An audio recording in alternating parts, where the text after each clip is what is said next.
Awesome.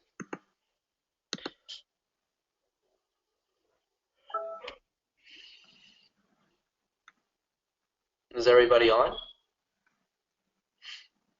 Still waiting, but not yet. We got two and one coming in, but we'll get started. Okay, you ready?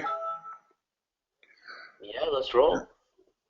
Hi, this is AJ Archibald with Latona's web brokerage, and this is the open house for fitbodfitness.com, formerly known as awesomefitness.com. My name is, again, AJ Archibald, and we have the seller online, Julian Gomez. Say hello, Julian.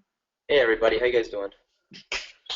First, we're going to do a little housekeeping. If you haven't already dialed into the audio bridge, please do so now. You can also use your computer's integrated audio to listen in. During the call, you will be on mute. If you would like to submit questions, please do so using the questions feature in the webinar's control panel. And we will generally field all questions verbally at the end of the webinar unless one is pertinent to the current slide. Here we have the financials of the website. The annual revenue is $41,749. The annual expenses are $2,670. The cost of goods sold is $12,828. And the annual profit is $26,250.90, and it has a listing price of $80,000.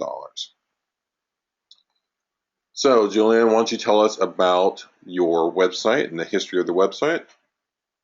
Okay, cool. So I started this thing about October of 2013. Yeah, October of 2013. I was just trying to make money online, trying to make money through e-commerce, and I noticed that like whenever I would try to set up an e-commerce store, Amazon would always outrank me in Google, and I just kind of got angry at Google always like outranking, obviously putting Amazon ahead of me for any product that I would always try to go into. So I kind of figured like if you can't beat them, then join them. So I started looking at products on Amazon. I spent a good, mind you, I was in college when I was doing this, so I spent a good like 4 months looking at products and reverse engineering businesses and trying to figure out what they were ranking for, or what products were ranking, how were they selling things, what was causing the majority of sales, what was why were products being ranked on Amazon, why did Google like Amazon so much. And then I just decided to study my competition, and I started kind of delving. I chose a niche and I went into fitness just because I knew there'd be money to be made there because it's one of the most profitable niches online.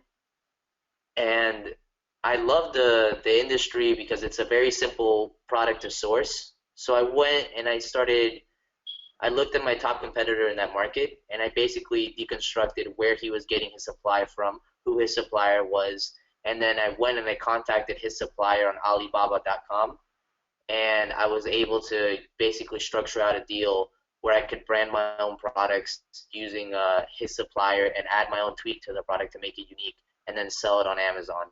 And I did that for both the wrist straps, which is one of my products, and then also the jump ropes.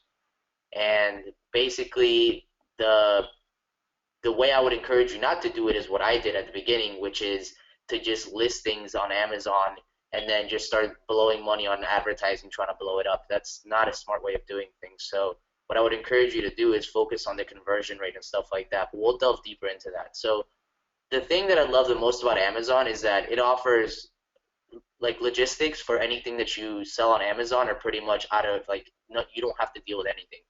All you have to worry about is getting a product from another country, or if you can source in the US, then get that product to the fulfillment by Amazon warehouse, and they handle all the logistics from there. Every single thing, like all you have to worry about is just selling the thing. If let's say somebody buys my jump rope and they live in Arizona and it gets shipped to Arizona and it gets lost in the desert, I'm not liable for that. Amazon will provide the refund.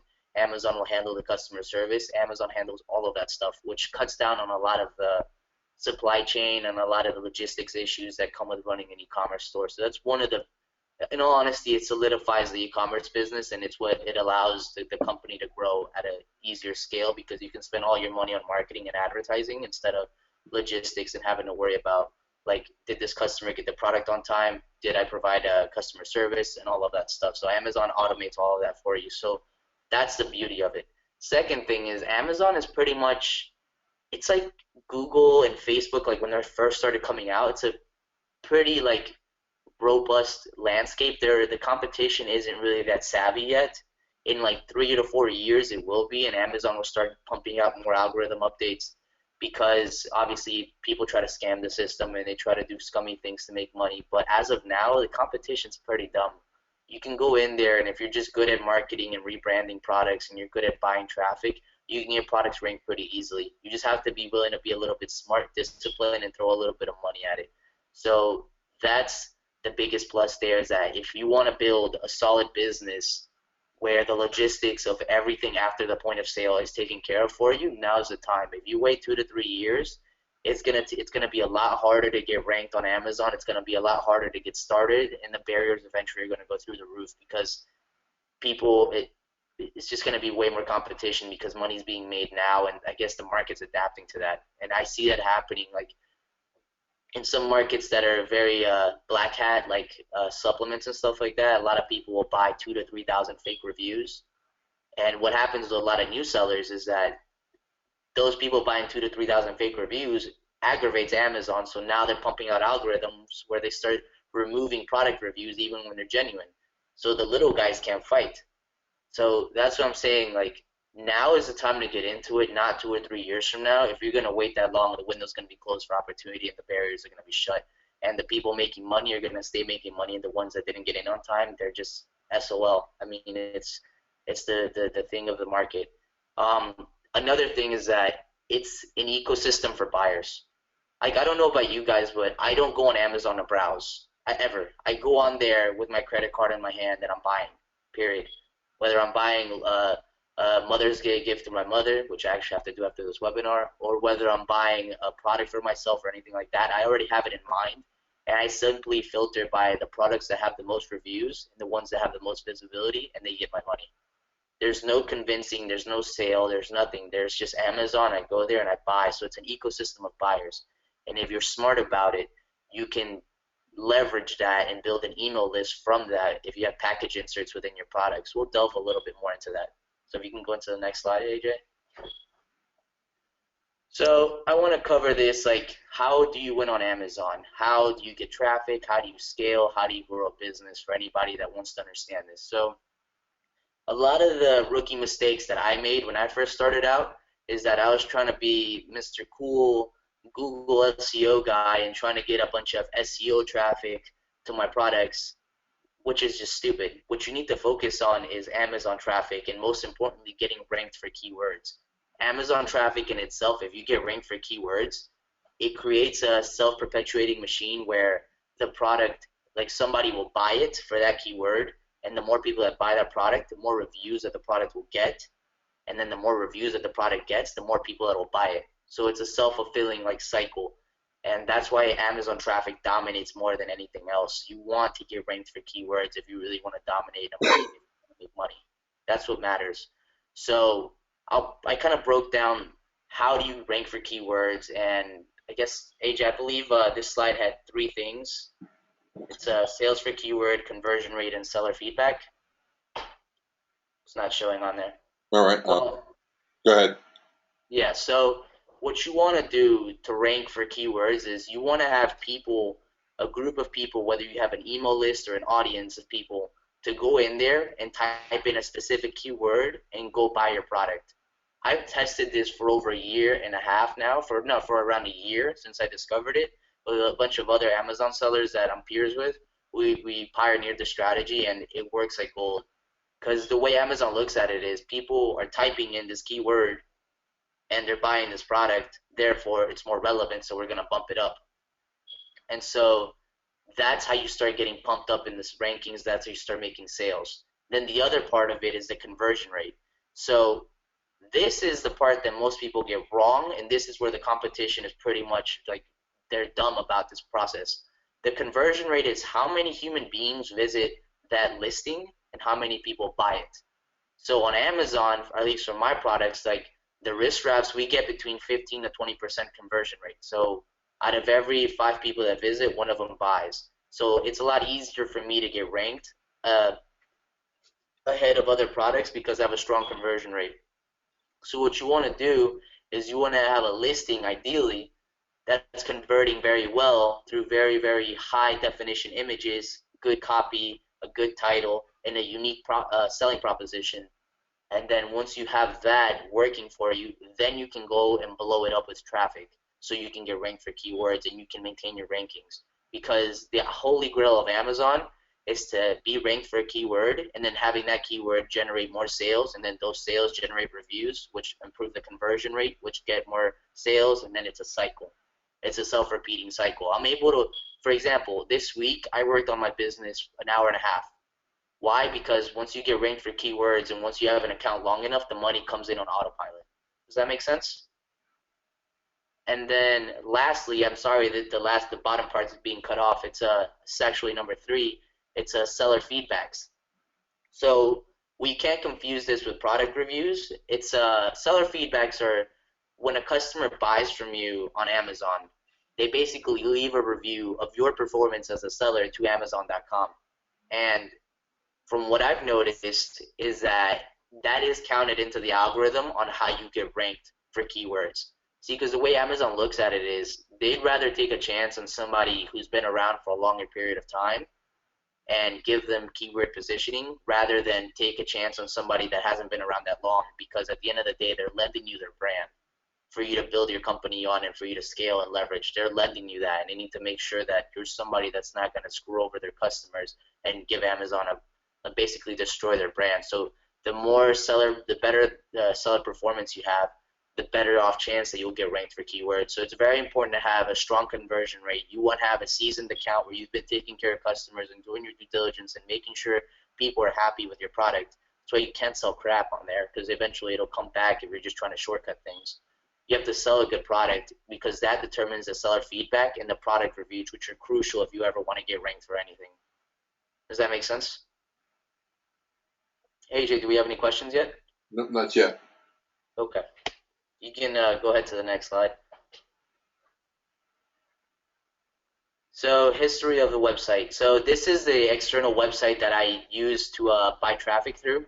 So I use this as kind of a placeholder whenever I want to pump up on, like sometimes I'll run out of stock or I'll be out of town and, something, I just lose rankings for whatever reason it might be, or somebody, or I don't know, whatever reason it might be. I use this website as a way of building lead pages through here to pump up my Amazon traffic, and also capturing emails through here and building up my email list on the back end. So that's the basic purpose of this website. It's a nice Aweber website that's connected. Excuse me, it's a nice WordPress website that's has a link back to the Amazon product, and also is used as a lead capture. You can go to the next slide. Do you have a question on that last part? Okay, go ahead. What is it? How many emails do you have in your newsletter? It's around 400 now. Okay. Yeah.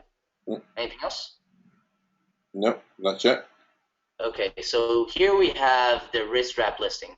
So I'm going to kind of educate you guys on how you're supposed to write copy and how you're supposed to sell on Amazon. So first of all, images are everything. Absolutely everything. And the more quality the image, the better you're going to convert on a listing.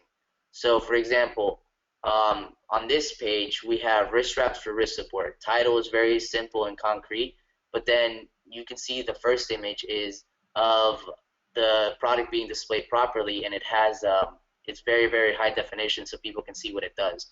The idea of selling on Amazon is that you want to be as descriptive as humanly possible. So the other pages, I'm happy to provide a link after the webinar to people that want to see the product, or it should actually, Latona should actually already have it It's for the already prospective listed. advertisers.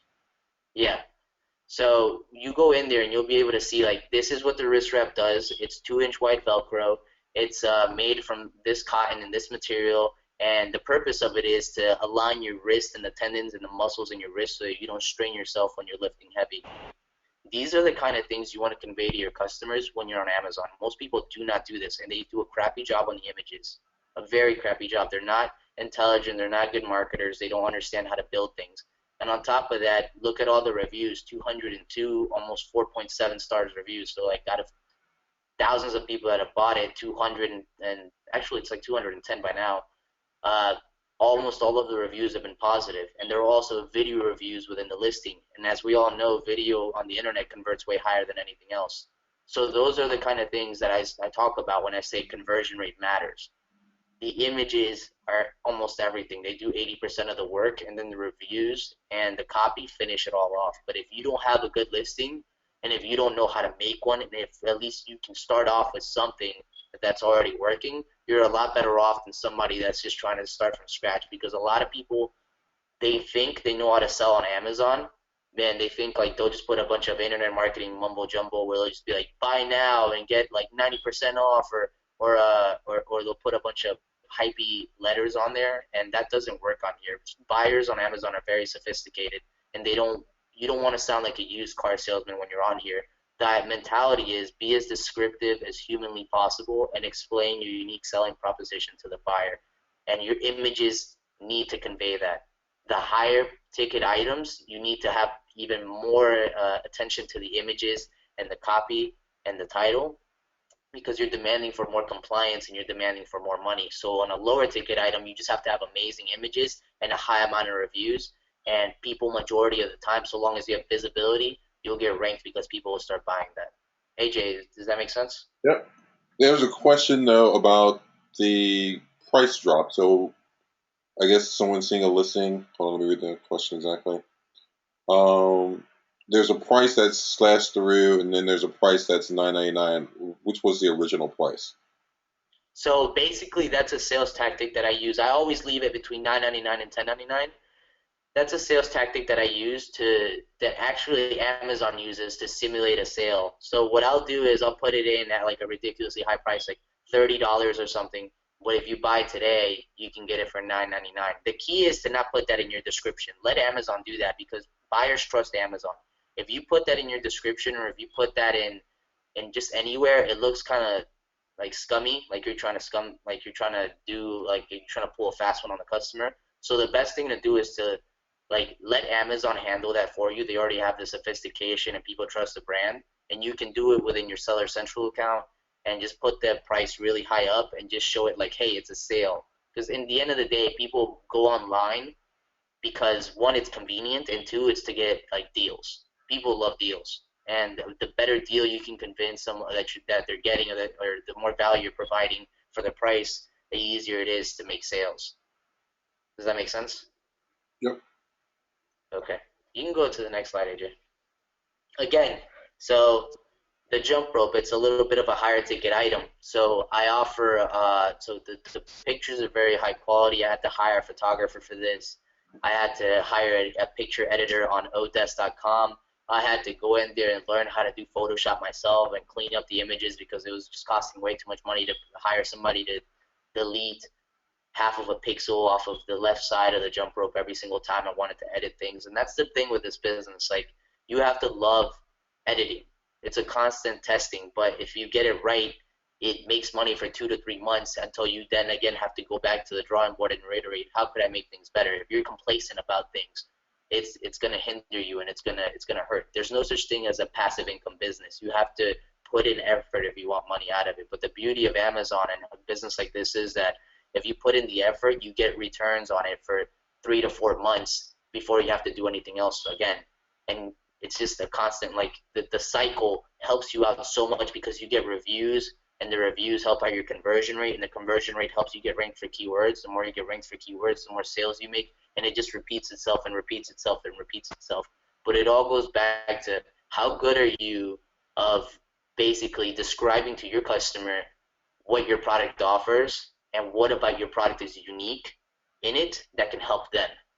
That's the biggest thing I could tell you. Don't try and hard sell and be like a scummy like sales guy that just tells them, "Oh, my thing's the best in the world." No, you have to describe it in very, very like minute detail. One of the best like copywriters that I know on Amazon, this guy gets 40 to 50% conversion rates on here. That's the best lesson that he gave me. And once I started applying that, I started seeing big money coming in, like 7 to 8 thousand, like 6 to like 7 grand coming in without having to do promotions. And they blew it up from like 2.5 to 3 grand because he taught me like that little tweak of fix the little things. Like, make sure you're describing the product to a T, and make sure you have amazing images. Your images are everything. People are making all of their buying decisions off of the product images. And if you're not good at conveying what the product offers, then you're doing you're basically just leaving money on the table that you could have had. So most important thing is to have amazing images that describe everything the product's offering, and to also know how to buy traffic so you can get ranked for keywords and then have a good conversion rate. That's the keys to the Amazon business. Any questions? Nope. Cool. So, man, I have a hard time seeing this. You have to excuse me. So, AJ, is that say sessions right there? 14,635. Yes, it does. Okay, it's kind of blurry on my screen. Okay, so basically sessions are how many uniques the site gets, like how many individual people come and view each listing. So over the course of the year, what is it, 25,000 uniques total. And then page views are basically how many people came to the listing, left, and then came back. So page views are always going to be higher than sessions. Does that make sense to everybody? No questions so far. And then buy box percentage is basically, so here's a neat thing.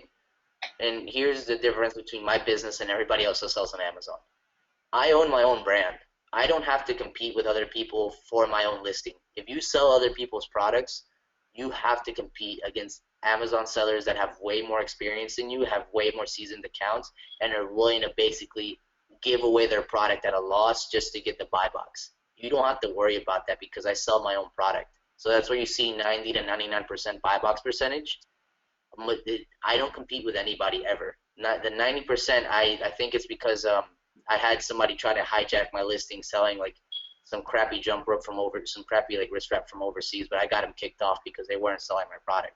So that's the biggest differentiator. Your only that's basically slashes away half of the competition.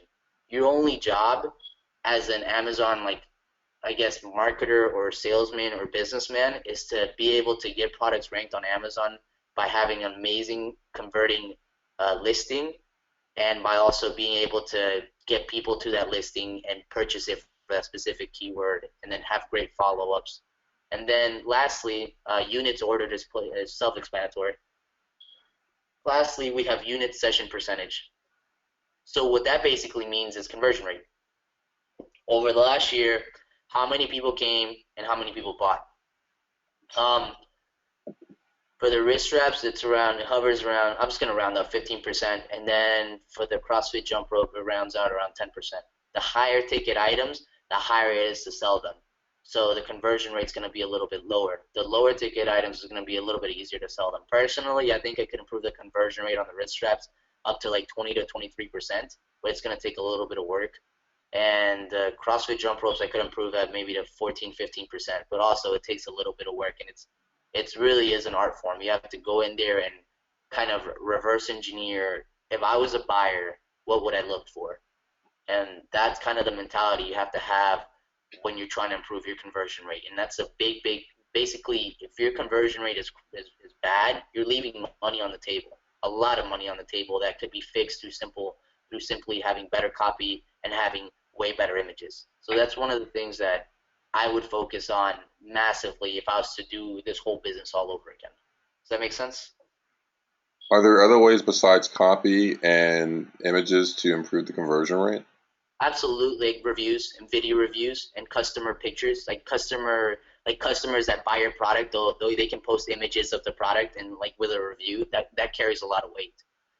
But like the 80-20 rule, I follow that to the day I die. Like if your images are bad, you can have a million reviews and it doesn't matter. It doesn't matter. Like what carries the most weight is the images. And then after that, in my honest opinion, it would be the reviews, then the title, and then last thing is the copy. Some of like the wrist straps, I take the copy off some months, and I actually see like a surge in sales. It doesn't really impact it that much, but the images and the reviews are crucial. Where do you get the video reviews? So that's individual customers. You have to ask them to post that. You can't post them. And the people that can post video reviews, majority of the time, are very seasoned Amazon reviewers, and it's kind of hard to get them. So when you do get them, it's rare. But the conversion rate and what you see with sales, they basically hold your product up during down months, or if you run out of stock, it helps you a lot because it carries your conversion rate, those video reviews, because it's proof to the buyer, hey, this product isn't just an image online. Somebody else bought this, and I'm seeing it in real life, what they used it in their review of it and their real opinion. So that's why it carries so much weight. It's hard to get them, but when you get them, they carry a lot of weight. So usually Amazon top reviewers are able to write video reviews, or just Amazon customers that have been buying on Amazon for a lot of years can usually post them. If it's somebody new, Amazon tends to remove them because they just don't trust the feedback. You have like Amazon is very tailored towards people who can build trust, and they like certain reviewers have been around for so long that they carry a lot of trust. So Amazon basically allows them to do whatever they want. That makes sense. Yep. Okay, you can go to the next slide if you want.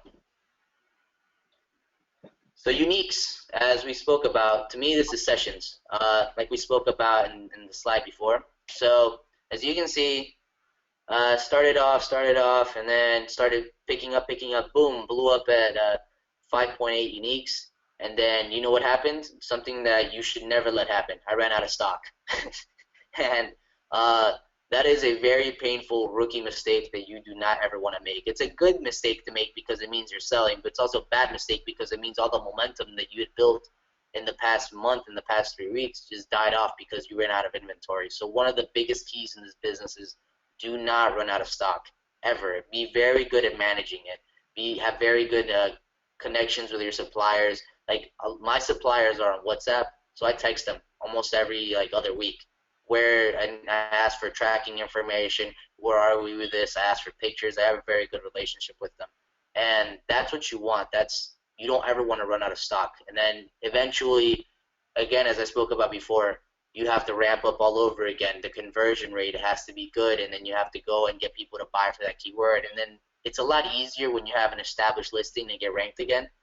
But if you run out of stock all the time, you're killing momentum and you're killing your growth. Don't do that. So make sure you manage your inventory, and the better off you do it, the more that the sales cycle will kick in your favor because you're getting a lot of reviews for that keyword, and that keyword is getting you a lot of sales, and those sales are a lot of those people are you're getting more visibility because Amazon's bumping you up. And since you have product in stock, Amazon will show your listing. The minute you don't have product in stock, Amazon's going to take your listing and make it inactive. Because think about it, why would they advertise something that isn't selling? That's just going to aggravate a lot of customers when they pay $20, $30 for something and it gets there 5 weeks later and they're going to be like, well, I thought this was available. Well, we lied. So Amazon's going to knock down your listing if it isn't active. That makes sense? Yes. Okay, we can go to the next slide if you want, AJ. And then views is page views. So you can see it pretty much follows the same trajectory as uniques. It's the same story here, guys. Just big spike in the middle.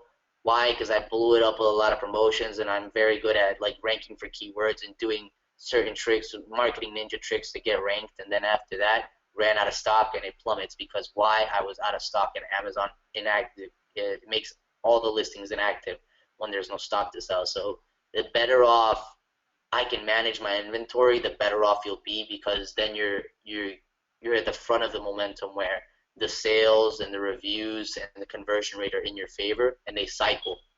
Like the more reviews, the more sales that you get, the more reviews that you get, the more reviews that you get, the better conversion rate it is. The better conversion rate it is, the better you'll rank for keywords, and then you'll get more sales, and then it's a cycle. And if you run out of inventory, you're killing that momentum. So don't do that. Learn from my mistakes. You can go to the next slide. So here I'm showing you basically how do I run my business day to day, and basically how do I edit images, how do I edit my title, how do I replenish inventory. So the basic ones that I use the most under actions are edit details, and that allows me to edit the title, the descriptions of the product, the images of the product, or I can go to manage product images. I spend about 95% of my time in those two. I don't really use anything else. And then from there, I also use send and replenish inventory. Whenever I run out of stock, I simply click that little button, and then I can create a FBA form, fulfillment by Amazon form, that I put on the side of my inventory. and then that inventory gets shipped to Amazon, and that's it. It's all automated from there. Any other questions? No. Okay. So revenue, if you notice, it follows the same trajectory as what we talked about with uniques and views. I blew it up between 9:14 and 10:14 with traffic, revenue pumps up, and then bam, ran out of stock again. And then I blew it up again in 2:15, and then it runs out of stock again. So that's one of those things you want to avoid as much as possible. Do not run out of stock. And I can scale it all the way to 8, 10 grand again because I know how to base. I have more money now, and I can base. And I'm a little bit. I hope I'm a little bit savvier now, and I know how to manage my inventory a lot better. But learn from my mistakes. Don't run out of inventory. You're killing your momentum and you're killing your growth when you do that. And it's better off to learn and manage it properly, which is something that I had to learn the hard way. But it's, if you're intelligent, don't let it run out. Like double down on it if you can, because the thing about it is when the sales pick up, they really pick up. I'm talking like you'll start selling 5, 7, 8 units a day, and then it'll pick up 15, 16, 18, 20 units a day, and you're not ready for that. You're not ready to forecast all that. You're not ready with your inventory, and you have to be good at managing your lead times. So, and the same thing with the COGS. Follow the same. They follow the same line as the revenue. So learn to manage your inventory. I think I can get the business up to around $9,000 to $10,000 probably in the next month and a half. What kind of margin Go to the deal we're looking at? So margins as of like after Amazon fees and advertising Yes, for the whole business or for each individual product. for the whole business.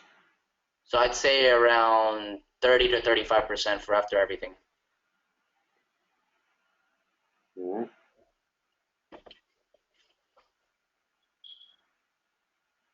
Then expenses counted as advertising dollars and basically miscellaneous fees that may be charged to the account, seller fees that may be charged to the account. That's what expenses entails.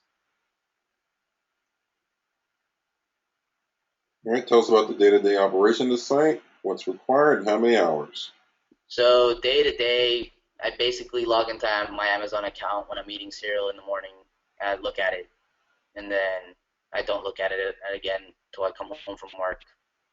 And then I look at my listing, I track my conversion rates, and I try and figure out how can I make it a little bit better. And then I check my advertising. What are we buying for keyword? What keywords are we winning at? How can we improve this? How can we improve that? And then after that, I write down an action plan for the week. So I probably work. I'm not gonna lie, I've been kind of lazy the last like week and a half, but around 6 to 7 hours a week on this business. It's probably like 1 hour a day.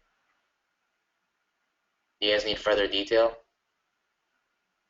Okay, so site growth. So what I expect to happen, I was actually making a lot of money with the jump ropes, but again, ran out of inventory, which is a quality problem to happen when you want to encounter.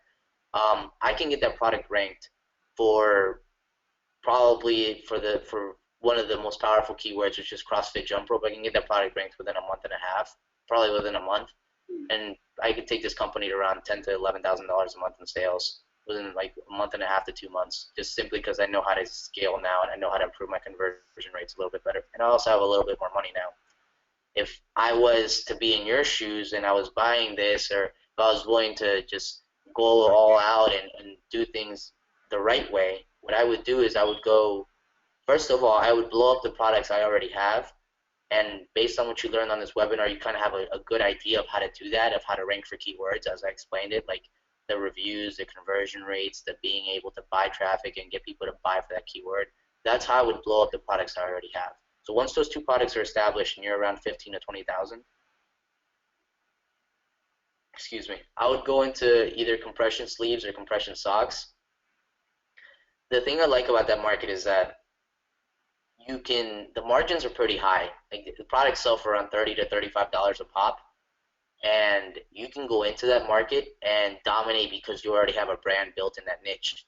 So you already have a little bit of notoriety, and it's a lot easier to make sales when you already have other products. It carries momentum. I think like people will see the brand and they come back and they buy again and they want to see it. It shows and they're frequently bought together. If one of your products is blowing up, it carries the traffic for the other products. So that's why it's better to have a lot of products on Amazon under the same brand. I wouldn't encourage going into other niches unless you're willing to just throw a lot of money at it. Stay on the fitness niche and just learn to dominate it. So here's what I would do. This is a pretty cool strategy that I learned just doing ninja tricks on Amazon. So let's say like you want to go into compression sleeves or compression socks, right?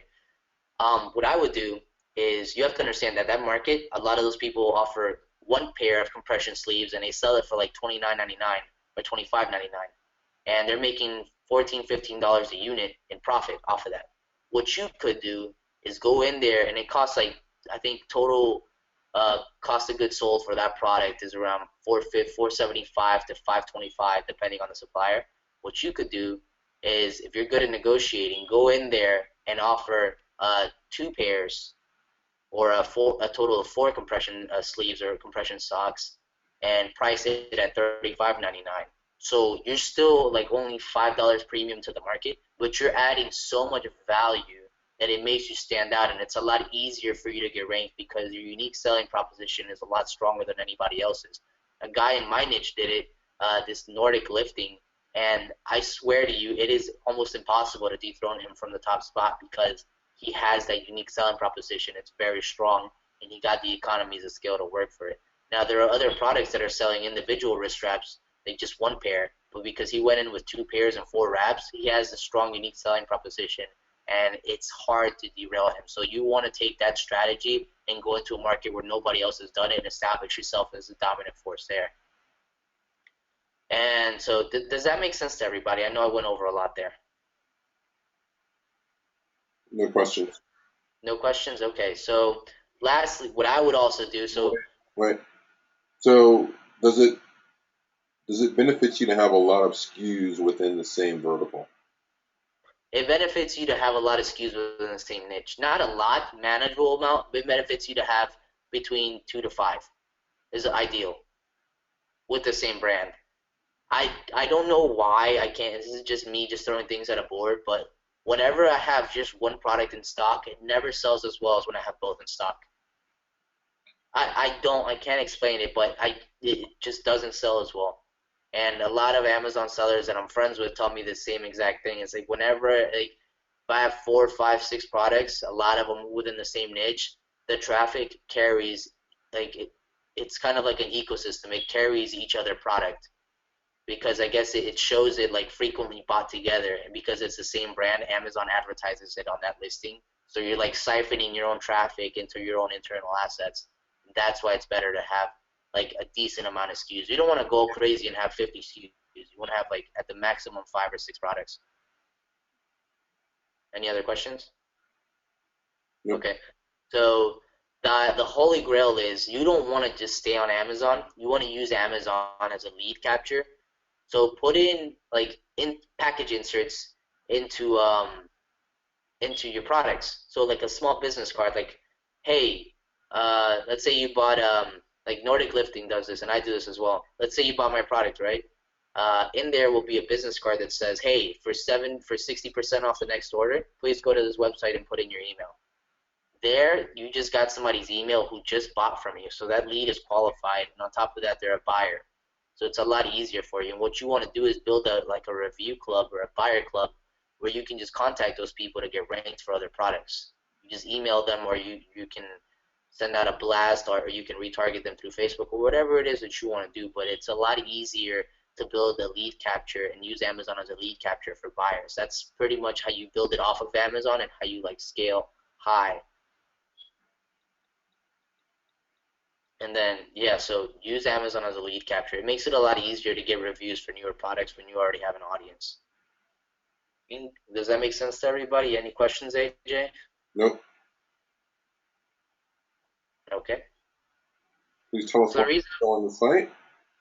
so the reason I'm selling the site is because I want to go into another area of e-commerce, and it's sad to leave the site, but I just don't have my heart in the business anymore. I pretty much problem solved a lot of it, and I want to keep growing it as much as I can. But it's not a long-term play for me for the next like 20 to 30 years, and I'm trying to go into a business that I can be in for the next 20 to 25 to 30 years of my life.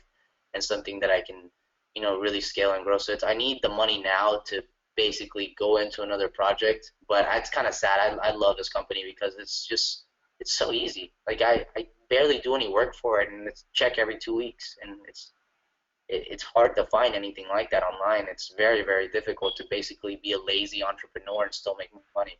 And I don't say that lightly. Like I'm kind of like I want to work harder at it, but at the same time, the raw passion and emotion of being an entrepreneur just isn't there anymore. So I think it's time to let somebody else take the reins and scale the company and grow it with my help.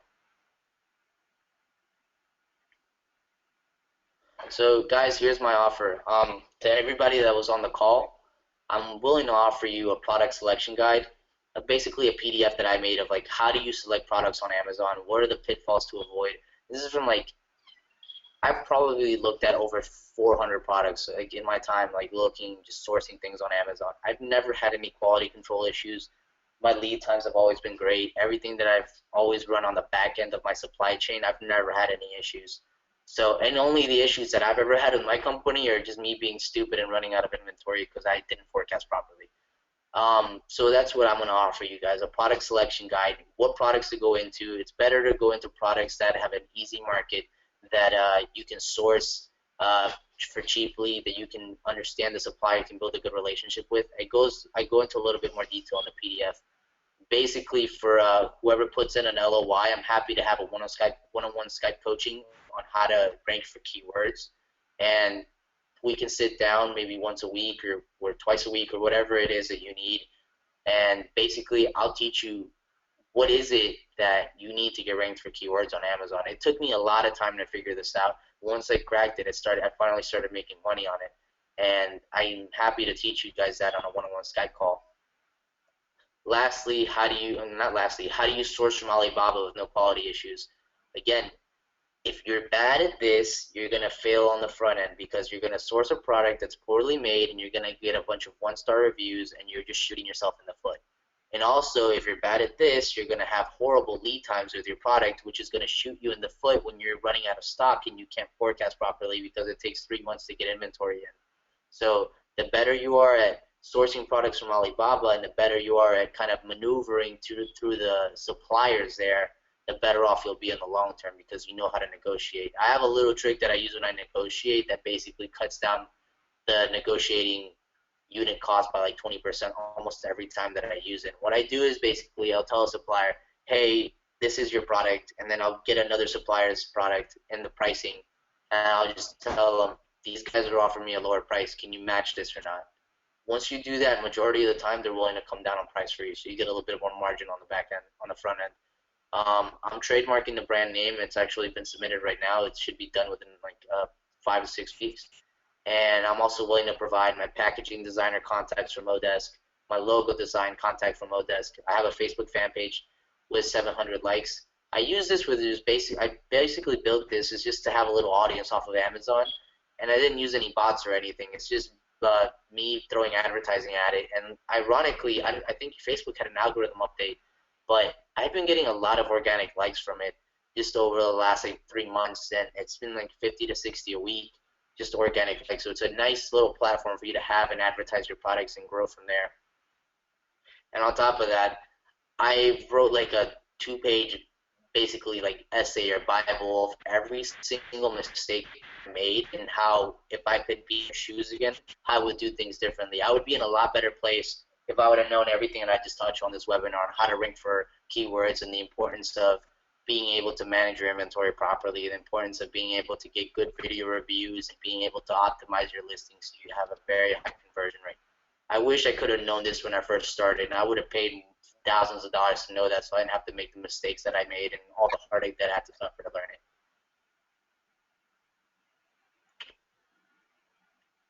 If there's any other questions, anyone? Okay, well, thank you so much for joining us for the open house for Fitbot Fitness. And looking forward to getting some, talking to a couple of you guys and getting you on the phone with Julian, who's available to talk at any time. And let's get some of these letters of interest. And so talk to you soon. Thanks again. Bye-bye.